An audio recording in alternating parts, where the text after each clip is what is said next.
The ground breaks first, not the sky. The ground. Stay with me for the next few minutes and I promise you'll never picture Noah's flood as a rainstorm again, because the original Hebrew text never describes one.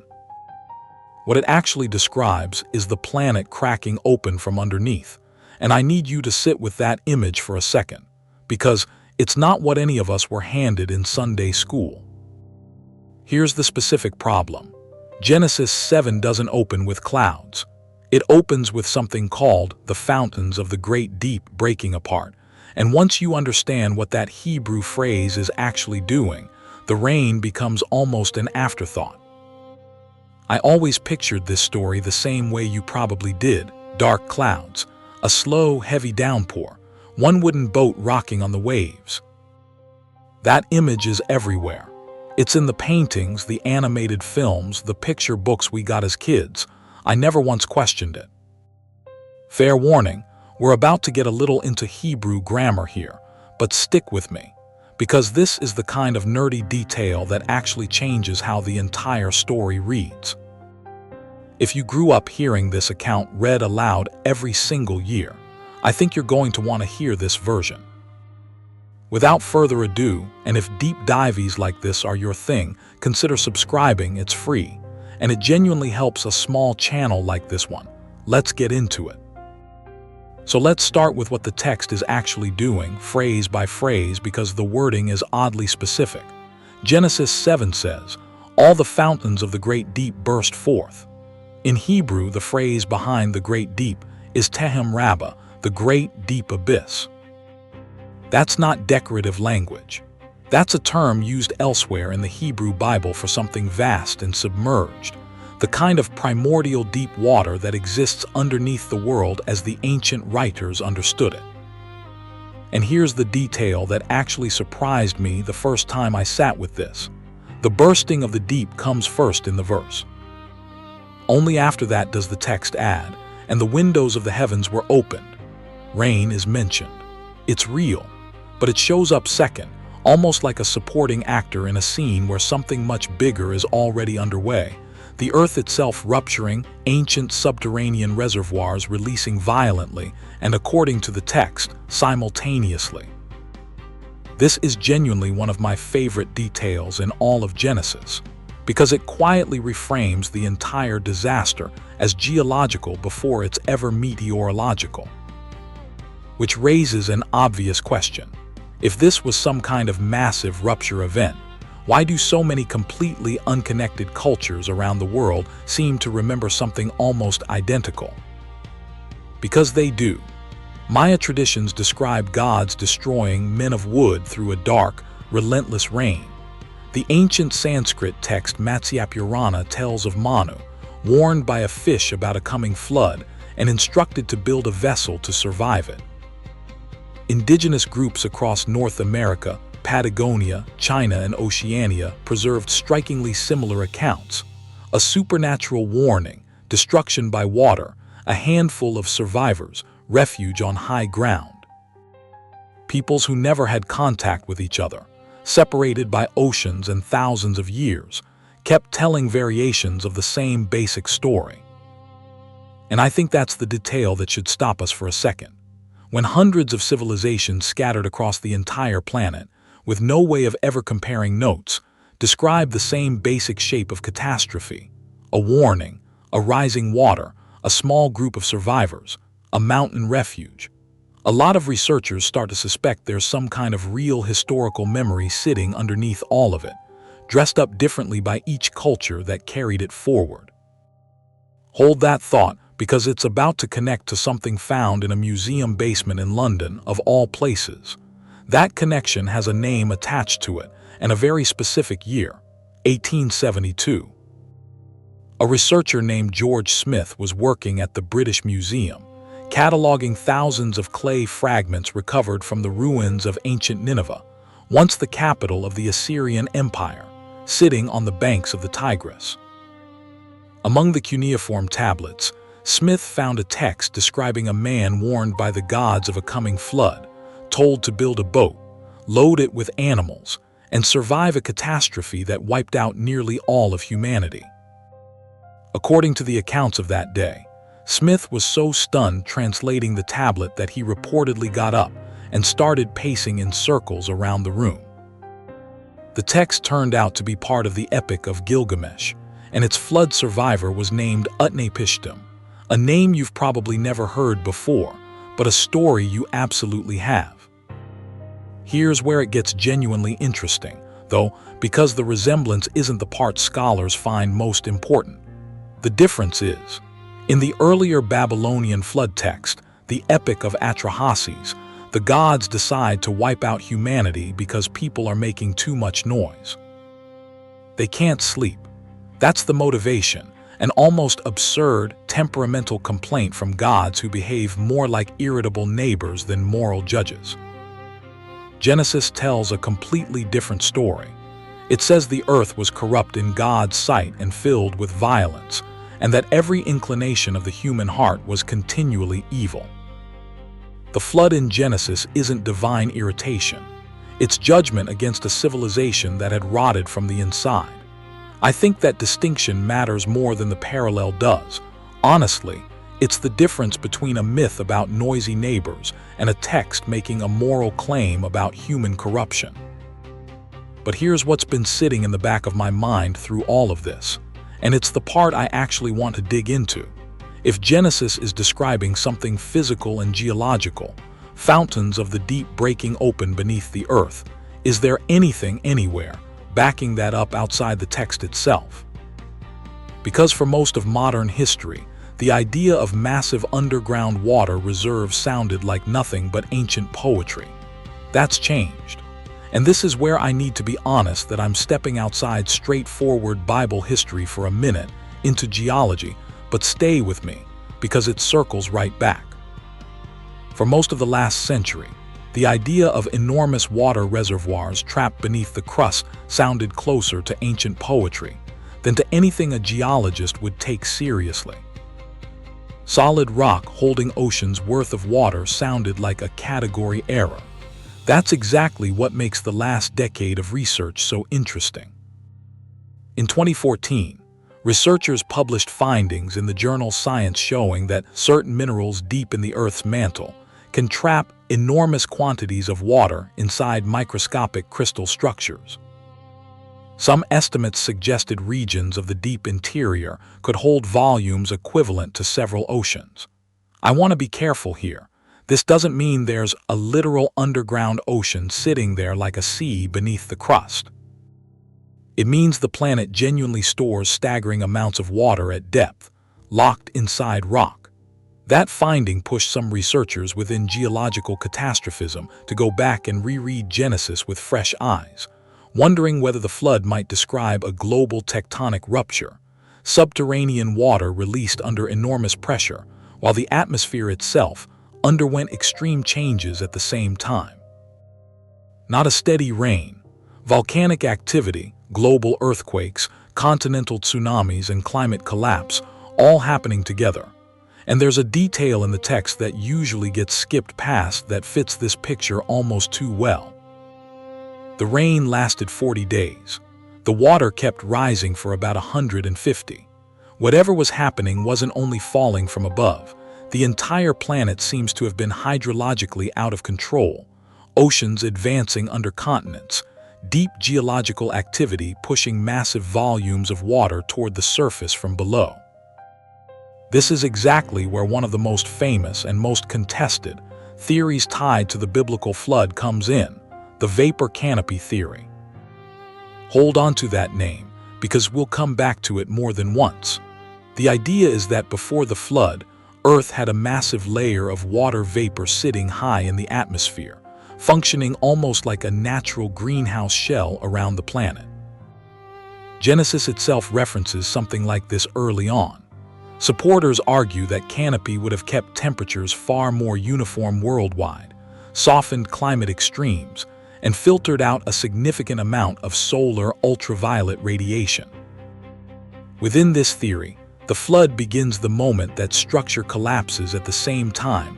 The tectonic ruptures described in Genesis are tearing the crust apart, water exploding upward from below, while enormous volumes of vapor come crashing down from above. The result would be a hydrological catastrophe with basically nothing in modern experience to compare it to. And that leads to something I find quietly fascinating: a pre-flood world that might have looked climatically almost nothing like ours. No major polar ice caps, far less seasonal extremity, possibly higher atmospheric pressure. Some models describe an older Earth that was wetter, warmer, and biologically more stable than the one we actually live on. I should say plainly that plenty of scientists push back hard on the vapor canopy idea. The physics of holding that much vapor above a livable atmosphere without cooking or drowning everyone underneath. It is genuinely difficult to make work. But even skeptics of that specific model tend to agree on something bigger. Earth's geological history really has gone through extreme catastrophic events involving oceans, tectonic activity, and abrupt climate shifts. The disagreement isn't really about whether something enormous happened. It's about scale. And that question of scale is exactly where the archaeology gets interesting, because there's a discovery from the 1920s that still divides people on this. Remember George Smith pacing around that room in London? Keep him in mind, because a very similar reaction happened again, decades later, in the dirt of southern Iraq. In the ancient city of Ur in Mesopotamia, a British archaeologist named Leonard Woolley was digging through deep layers of the site when he hit something strange: a completely sterile layer of clay-heavy mud, roughly 10 feet thick. No artifacts, no signs of human activity at all, just mud. Below that layer, an even older civilization appeared again. It was as if a massive flood had physically separated two different human worlds from each other. According to accounts from the dig, when Woolley showed the discovery to his wife, Catharine, she reportedly answered with 4 words: "It's the flood." The stratigraphy looked to them like the physical record of some kind of catastrophic inundation that had hit that region hard. That discovery pushed many archaeologists toward a regional reading of the Genesis flood.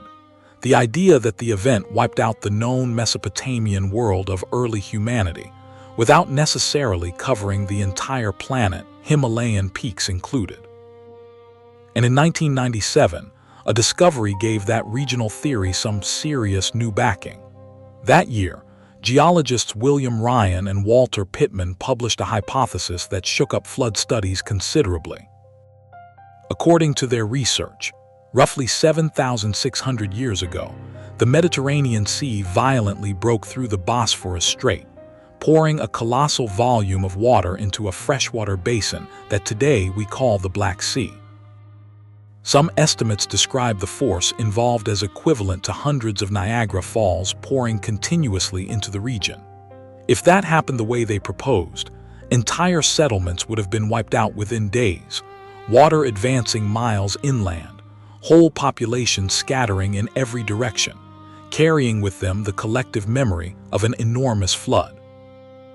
That single event might explain why so many separate cultures around that region ended up preserving strangely similar stories about a catastrophic flood.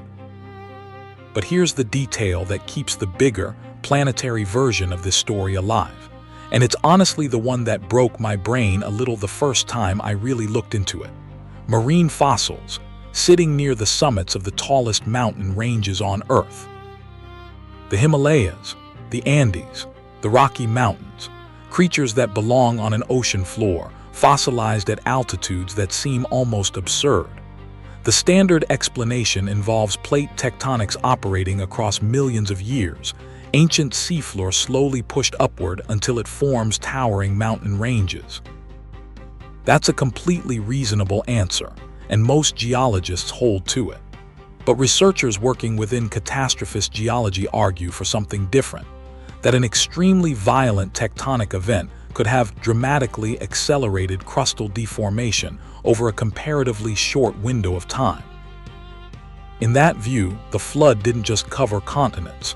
It reshaped the geography of the entire planet, the way Genesis itself describes. Regions that are mountainous today might have been shallow marine platforms before the catastrophe. Oceans would have shifted depth, mountain chains would have risen rapidly, and enormous volumes of sediment would have been laid down far faster than we normally assume.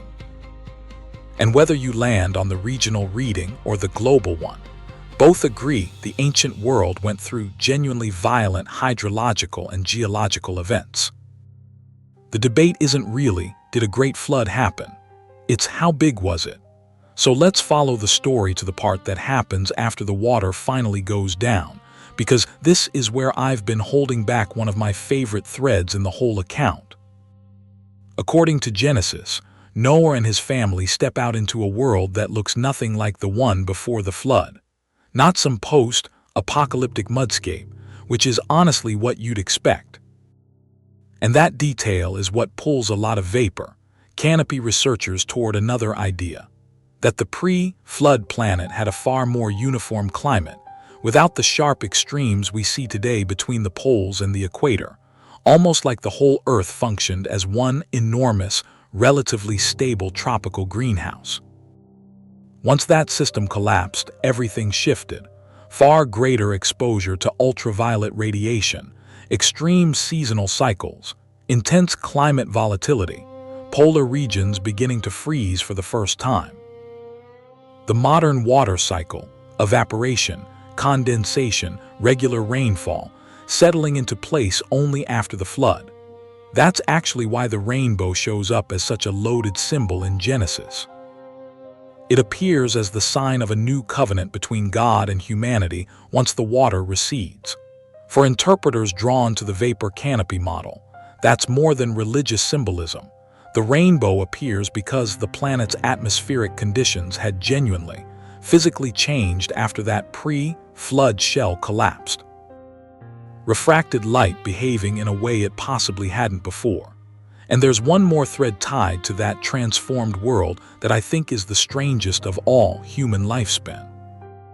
Before the flood, biblical figures lived for centuries. Adam supposedly lived 930 years. Methuselah, the oldest of them, 969. Noah, 950. After the flood, though, those numbers start collapsing, generation after generation. Shem, Noah's son, is said to have lived around 600 years, already a drop of roughly a third. His descendant Arpachshad, 438. Abraham, the great patriarch, reaches 175. Moses dies at 120. Whatever you make of those numbers symbolically or literally, there's a clear pattern running through the text. Human life keeps shortening after the flood, as if something fundamental changed, either in the environment or in human biology itself. Researchers and biblical interpreters have floated a few explanations for that drop. One points to increased ultraviolet exposure after the collapse of that atmospheric shield. If the pre-flood world really filtered out a meaningful portion of solar radiation, the world afterward would have become biologically far harsher for organisms adapted to gentler conditions. Another points to changes in food and available resources after the catastrophe. A reshaped, damaged ecosystem might simply not have offered the same nutritional stability as the world before it. And a third explanation, one that shows up often in this conversation, is accumulated genetic degradation following a severe population bottleneck. According to the text itself, post-flood humanity restarts from an extremely small population. In population genetics, small founder groups tend to accumulate mutations and lose genetic diversity over successive generations. Some religious researchers see that as a plausible mechanical explanation for Genesis's declining lifespans. And it's worth noticing that the text itself seems to anticipate a coming limit. Shortly before the flood, in Genesis 6:3, there's a strikingly specific line: "His days shall be 120 years." For centuries, readers have taken that as a kind of new biological ceiling placed on humanity. And even with every modern medical advance we've got, 120 remains an almost impossibly rare threshold for a human being to cross.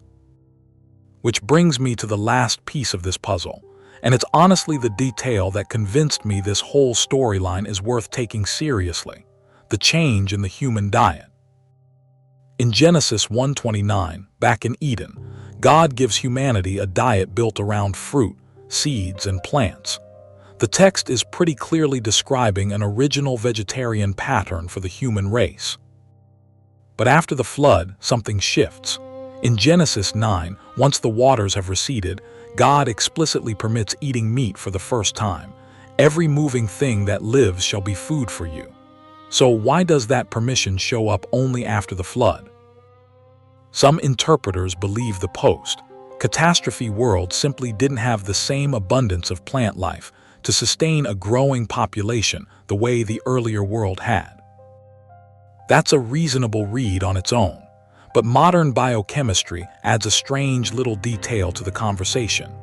Vitamin B12, which is essential for nervous system function and red blood cell production, is barely present in usable amounts in ordinary plant foods.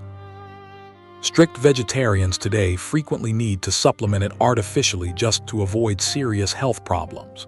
Some biblical researchers point to that gap as a hint that post-flood human metabolism may have needed to lean far more heavily on animal-sourced nutrients, as if the planet itself had changed so profoundly that human biology needed a new nutritional strategy to match it. The core idea keeps circling back to the same point.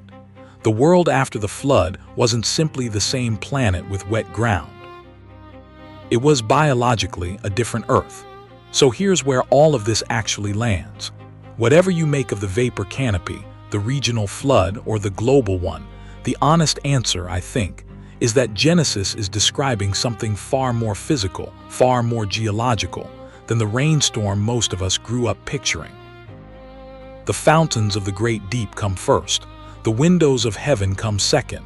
That order is the whole point, and here's why I think that matters.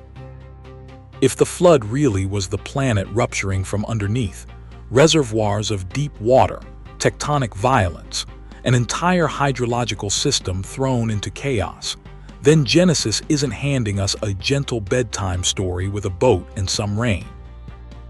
It's describing a civilization-ending catastrophe treated by the text as real, physical, and consequential enough to permanently reshape the Earth's climate, humanity's biology, and even what people were allowed to eat. That's a heavier, stranger, and honestly more respectful reading of the text than the one most of us were handed as kids. I keep coming back to the rainbow at the end of all this. In Genesis, it shows up over Ararat's mountains, the old territory of Urartu, somewhere between eastern Turkey and modern Armenia, as humanity begins spreading out across a transformed planet. A sign of covenant, a reminder that the Earth had survived something like chaos, and that whatever came next, a new chapter of human history was already underway. So, is the flood really just a myth about rain and a boat? I don't think it is. I think the most honest answer is that the text is pointing at something far bigger and far more geological than the version most of us inherited without ever questioning it. Did this change how you picture that story? Let me know in the comments. I'd genuinely love to hear whether you lean toward the regional flood, the global one, or somewhere in between. And if you want more deep dives like this one, digging through what the Hebrew text actually says versus what we were taught, stick around. There's more of this coming. Thanks for watching. Seriously, you guys are the best.